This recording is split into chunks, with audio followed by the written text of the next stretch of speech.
यह है पाकिस्तान का असली वॉर रूम, जहां से बैठकर भारत के खिलाफ तरह तरह के फेक नैरेटिव सेट किए जाते हैं।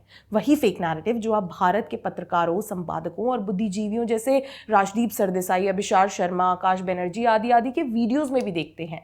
अब देखिए, पाकिस्तान को लगता है कि मैदानी जंग में न लड़ सके तो क्या हुआ, फेक नैरेटिव के सहारे ही लड़ा जाए। Fake news army, propaganda army, troll army, दुश्मनों की पूरी फौज मिलेगी यहाँ। और फिर दुश्मन सिर्फ बॉर्डर के उस पार ही थोड़ी होता है, घर के अंदर भी होता है, जो पाकिस्तान वॉर रूम से निकली फेक नैरेटिव को कंज्यूम कर कथित तौर पर पाकिस्तान के लिए ही काम कर रहा है।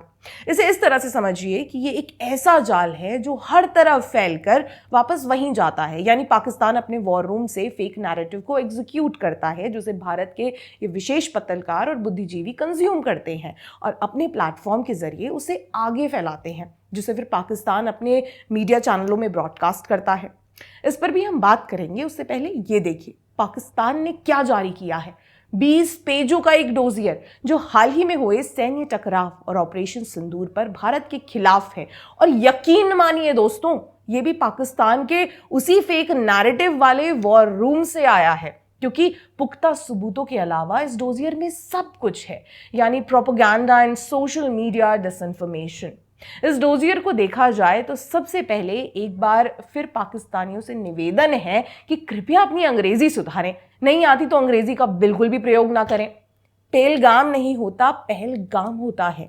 खैर, हमें इनकी अंग्रेजी से मतलब नहीं, इनके फेक नैरेटिव को एक्सपोज करना है। इस डोजियर में एक बार फिर यही कहा गया कि भारत ने उन 9 जगहों पर हमला कर सिविलियंस पर अटैक किया है, लेकिन हकीकत तो यही थी कि वो 9 के 9 आतंकी कैंप्स थे जहां पाकिस्तानियों को आतंकी ट्रेनिंग दी जाती थी। और किन सिविलियंस की बात कर रहे हो? वो जो आतंकी हैं और ऑपरेशन सिंदूर में मारे गए, वो सिविलियंस हैं सच में। कृपया आतंकियों को सिविलियंस कहना बंद करो। हमने अपने पिछले वीडियो में भी आपको फैक्ट्स के साथ बताया है कि ऑपरेशन सिंदूर में सिविलियंस नहीं बल्कि आतंकी मारे गए। हम अगर सच ये भी है कि पाकिस्तानी सेना ने भारत में कई सिविलियंस को निशाना बनाया, जिसमें बच्चे भी शामिल थे जो बुरी तरह मारे गए। पाकिस्तान ने अपने डोजियर में इसी तरह से कई फेक नैरेटिव सेट किए हैं। यहाँ पाकिस्तान ने अल जजीरा और BBC जैसे इंटरनेशनल प्रोपेगेंडा मीडिया पोर्टल्स का प्रयोग किया है। अब इससे तो हम सभी वाकिफ हैं ही कि ये दोनों ही international media portals Islamic agenda चलाते हैं। इस पर भी हमने अपने वीडियो में विस्तार से बात की है, वीडियो आपको डिस्क्रिप्शन में मिल जाएगा। और दिलचस्प बात जानते हैं क्या है? वो ये है कि इस डोजियर में पाकिस्तान ने भारत के कथित पत्रकार और विशेषज्ञों के हवाले से बात की है, जिनका ज्यादातर समय देश विरोधी स्टैंड रहा है। अब जाहिर सी बात है, अगर पाकिस्तान आपके स्टेटमेंट्स को कोट कर रहा है तो क्या पता पाकिस्तान के लिए आप काम कर रहे हैं या नहीं। इस पर फिलहाल हम कोई टिप्पणी नहीं करना चाहते, लेकिन इस डोजियर की सबसे मजेदार बात तो ये रही कि पाकिस्तान ने ये जरूर बताया कि उन्होंने ऑपरेशन बुनियान उल मरसूस के द्वारा आदमपुर में भारतीय एयरबेस और S-400 को नुकसान पहुंचाया है। लेकिन अफसोस कि वो इसके कोई भी पुख्ता सबूत ना पेश कर सके, जैसे उन्होंने अपनी मीडिया ब्रीफिंग में किया था। किसी 9th क्लास के बच्चे से प्रेजेंटेशन बनवा ली, लेकिन कोई फैक्ट्स नहीं, कोई प्रूफ नहीं, कोई सैटेलाइट इमेज नहीं। अगर भारतीय एयरबेस और S-400 को नुकसान पहुंचाया ही है तो कुछ तो इमेज होंगी, कुछ तो प्रूफ होंगे, जैसा भारत के पास है। जहां जहां भारत ने पाकिस्तान का नुकसान किया है, सबकी सैटेलाइट इमेजेस हैं, सब कुछ बढ़िया ढंग से प्रेजेंट किया गया है। और पाकिस्तान के पास क्या है? केवल प्रोपेगेंडा और सोशल मीडिया डिसइंफॉर्मेशन। वाओ, सच पाकिस्तानी थिंग। और ये तो पाकिस्तान डे 1 से करता आया है, जब से ऑपरेशन सिंदूर को अंजाम दिया गया है। जैसे कि मैंने आपसे पहले भी कहा दोस्तों कि भारत के ही पत्रकारों और बुद्धिजीवियों का एक विशेष तबका है जो लगातार पाकिस्तान की आवाज बन रहा है।